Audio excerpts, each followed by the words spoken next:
everybody, Dr. Claybaugh here.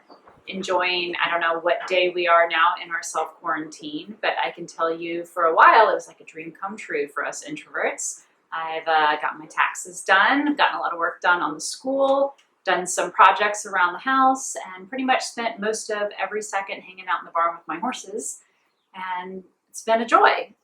Wish the world wasn't ending for us to have the excuse to have all that free time with our horses. But anyway, I just wanted to give a shout out to everybody out there who's bunkered down in their own place and say, hope it's going well for you, and to suggest that you guys take advantage of this time to take some online courses to make sure that when we come out of this mess at the other end, everybody's even more educated than before.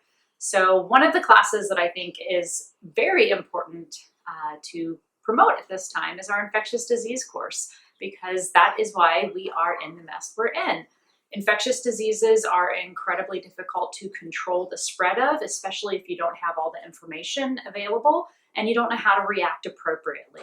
So infectious disease in horses is actually something that us veterinarians deal with commonly, and most horse owners have encountered it to some extent or another, whether it's a respiratory infection, which is usually the most common that we're dealing with in horses, or potentially some of the neurologic variants of some of the respiratory diseases. So the case studies course that we're offering to you guys now is a condensed version, and it's really focusing on infectious diseases because that obviously is really applicable to what's going on in the current environment today.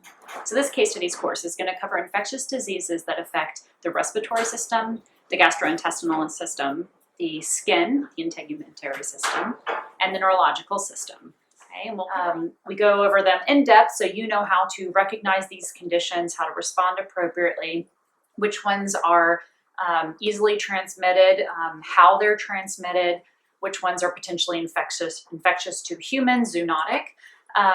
So we cover all those different things and go over different biosecurity protocols of how you should handle yourself around an animal that you know has some sort of infectious disease, as well as how you should handle yourself professionally around any equine patient and client where you don't know if the horse is in the incubation period of an infectious disease. So you need to behave in such a way that you are not going to accidentally spread something that may not even be on anybody's radar yet.